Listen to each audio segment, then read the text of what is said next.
Seguimos avanzando en directo a América de France 24 para traerles toda la actualidad internacional. Vamos ya con los titulares.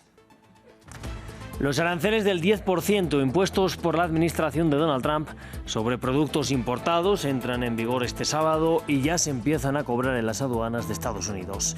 El próximo día 9 entrarán en vigor también los aranceles específicos superiores a este 10%. La agresiva política internacional de Donald Trump sigue marcando la agenda, mientras el presidente estadounidense pide ahora a sus compatriotas que se mantengan firmes ante la caída de los mercados. En el país y en varias ciudades europeas se organizan jornadas de protesta. Y también hay protestas en España y miles de personas salen este sábado a las calles de todo el país para pedir que bajen los precios del alquiler y de la venta de vivienda. En el país ibérico, 1,4 millones de hogares dedican más del 30% de sus ingresos a pagar la renta.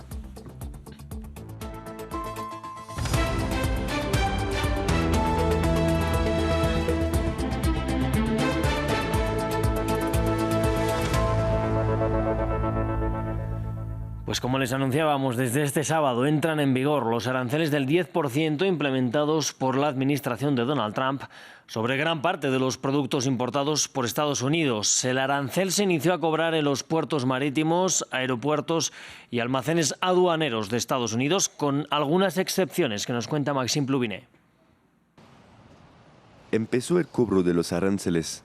Los agentes de aduanas de Estados Unidos comenzaron este sábado a cobrar el arancel unilateral del 10% del presidente Donald Trump sobre todas las importaciones de muchos países, algo que el mandatario afirmó el viernes que no iba a afectar a las más grandes empresas, mientras los mercados mundiales sufrieron fuertes caídas el viernes.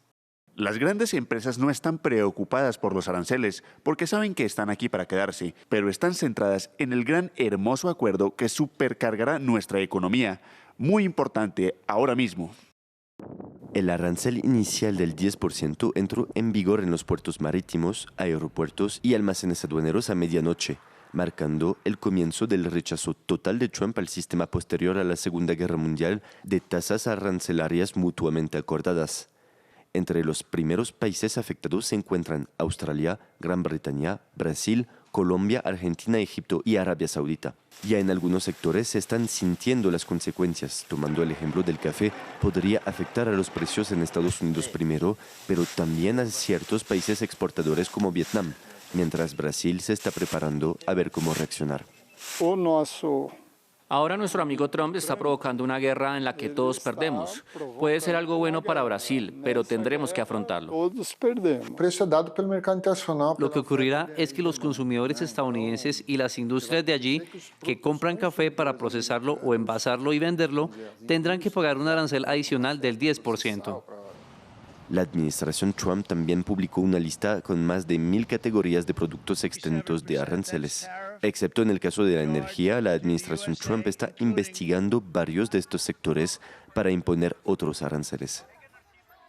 Nos enfocamos ahora sobre un ejemplo simbólico de un producto afectado por la guerra arancelaria de Trump. La consola de videojuegos Switch 2 de Nintendo podría ver su lanzamiento retrasado. El gigante japonés lo anunció anoche. Los pedidos de su nueva consola han sido aplazados hasta nueva orden en Estados Unidos.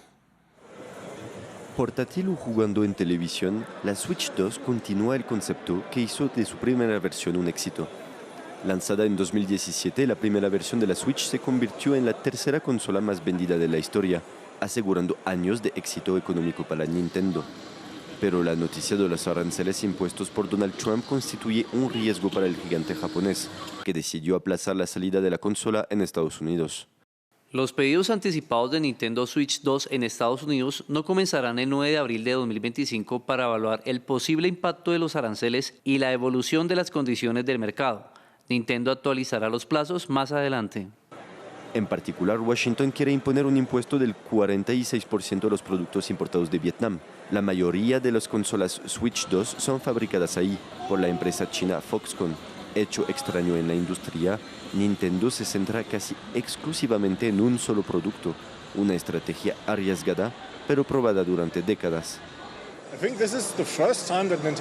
Es la primera vez que el Nintendo pone un 2 detrás del nombre de una consola, lo que demuestra que la compañía se está centrando en lo que ya funciona.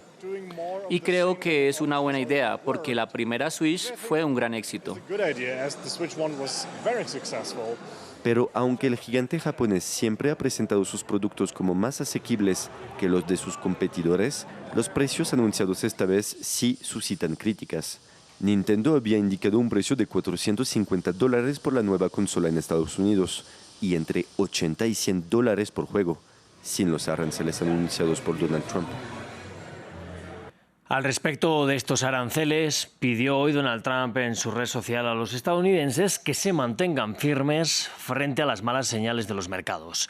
Trump prometió resultados históricos para lo que llama una revolución económica. En las calles de varias ciudades europeas, sin embargo, se han organizado protestas contra Trump y contra el accionar estadounidense. Los manifestantes salieron en solidaridad con protestas previstas también este sábado en Estados Unidos.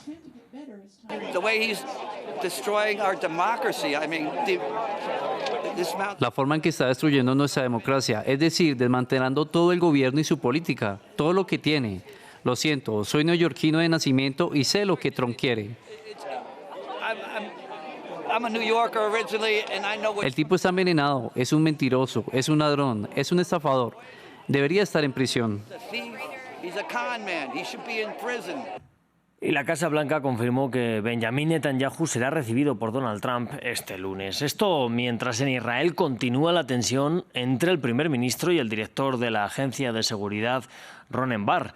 El jefe de la inteligencia ha denunciado que su despido por parte del Ejecutivo se debió a motivos políticos, mientras que el primer ministro acusa a Bar de cometer errores graves en su proceder durante los ataques del 7 de octubre. El primer ministro israelí Benjamin Netanyahu se enfrenta a una intensificación de las críticas por el despido de Ronen Bar, director de la Agencia de Seguridad de Israel, conocida como Shin Bet. En una carta enviada el viernes al Tribunal Superior de Justicia, Bar afirmó que Netanyahu intentó manipular el Shin Bet para obtener beneficios políticos.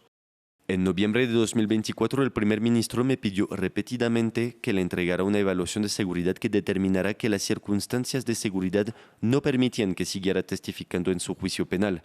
Cuando me negué a cumplir su petición en este asunto, fue cuando sentí que había falta de confianza entre nosotros.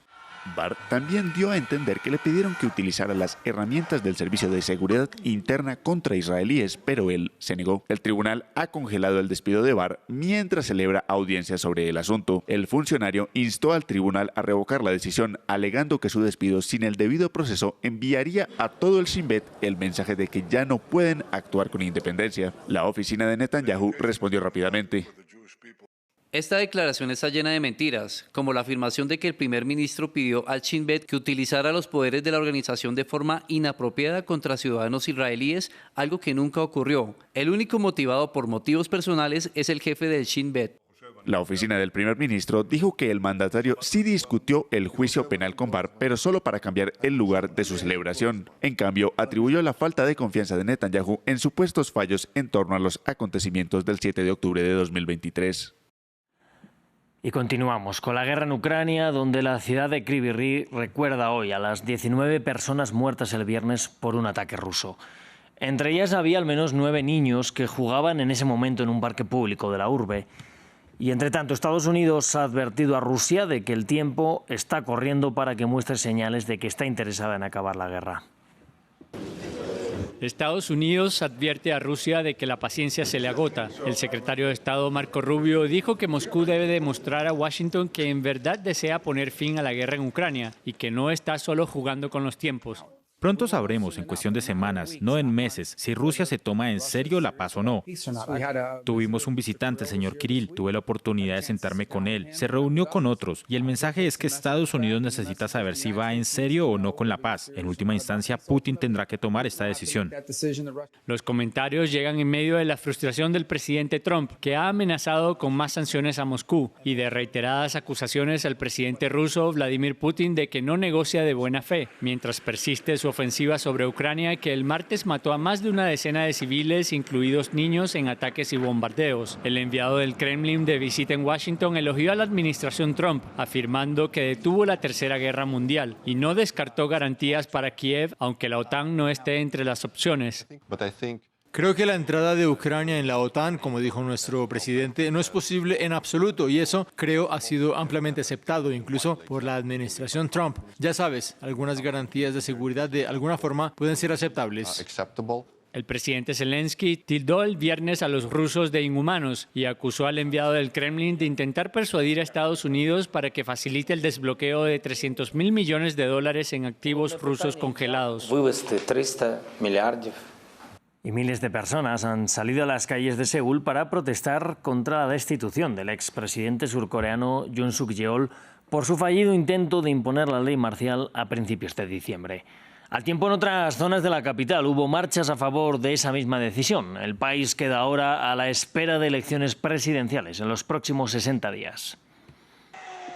El veredicto de la destitución se conoció el viernes, pero para los partidarios del depuesto presidente, la lucha aún no ha terminado. Este sábado, miles se movilizaron para protestar contra la decisión del Tribunal Constitucional de destituir a Yoon Suk-yeol.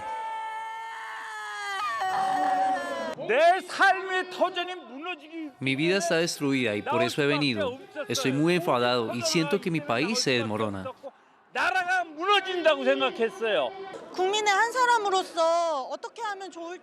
Estoy muy angustiada, no puedo aceptar la decisión del Tribunal Constitucional. Siento el dolor de perder mi país. El viernes, tras un largo procedimiento, los 8 jueces del Tribunal Constitucional confirmaron por unanimidad la decisión del Parlamento de destituir al presidente Yoon Suk-yeol por su intento fallido de imponer la ley marcial a principios de diciembre. Dentro de 2 meses se celebrarán elecciones presidenciales anticipadas en un país profundamente dividido por 4 meses de crisis política. En otra de las principales arterias de la capital, más de 1.000 personas se reunieron para celebrar la destitución del presidente Yoon. Para ellos fue una victoria de la democracia. Hoy será el día en que volvamos a empezar. Salí con la esperanza de que podamos volver a divertirnos y luchar bien desde hoy, por un mundo nuevo y un país mejor para el futuro. A la espera de la elección de un nuevo presidente, el primer ministro seguirá actuando como presidente interino. Yoon Suk-yeol no ha terminado sus deudas con la ley. Todavía se enfrenta a cargos criminales de insurrección, un delito castigado en Corea del Sur con una pena máxima de cadena perpetua, un cargo criminal contra el que el destituido presidente coreano ya no tiene inmunidad. Vamos a poner la mirada ahora en España. Allí este sábado se han convocado manifestaciones en todo el país para protestar por el precio de compra y de alquiler, especialmente de la vivienda, que es uno de los principales problemas que enfrenta la sociedad española. Bajo el lema "Acabemos con el negocio de la vivienda", sindicatos de inquilinos piden bajadas inmediatas de los alquileres o la prohibición de la compra de vivienda para fines especulativos. Nos amplía desde Madrid, Marina Colorado. Aunque en España apenas el 25% de la población vive de alquiler frente a una gran mayoría que vive en propiedad, encontrar un arriendo a un precio razonable se ha convertido en una odisea en las grandes ciudades, con decenas de potenciales inquilinos por cada anuncio publicado y con unos precios que solo en los últimos 12 meses han subido un 10%. Por eso, organizaciones de inquilinos de todo el país han convocado manifestaciones durante este sábado. Miles de personas en 40 ciudades de España piden que la vivienda deje de ser un negocio. Las cifras son abrumadoras y es que en 2024 los inquilinos dedicaron el 47% de su salario mensual al pago del arriendo y quienes compraron una vivienda dedicaron el equivalente a 7 años de salario íntegro. Ambos datos, los más altos jamás registrados. La situación empeora en grandes ciudades y destinos turísticos como Madrid, Barcelona, Málaga o las islas. Desde el año pasado, varias marchas han mostrado su enfado contra la escasez de vivienda asequible para residentes habituales y contra el aumento de viviendas de uso turístico, muchas ilegales. De hecho, solo en Madrid, según el Ministerio de Consumo, hay unos 15.000 apartamentos sin licencia que ofrecen alojamiento. Esto significaría que de cada 16 pisos turísticos en la capital, solo uno tiene permiso. Una estimación del Banco de España calcula que harían falta 500.000 nuevas viviendas para suplir la demanda en el país, pero las asociaciones de inquilinos piden rebajas en los alquileres y medidas para recuperar viviendas vacías o turísticas como manera de evitar un empeoramiento de esta crisis habitacional. Pues con el reporte de Marina Colorado desde la capital española, nosotros nos vamos a despedir, pero sigan aquí, enseguida volvemos con mucha más actualización internacional. Gracias por elegirnos.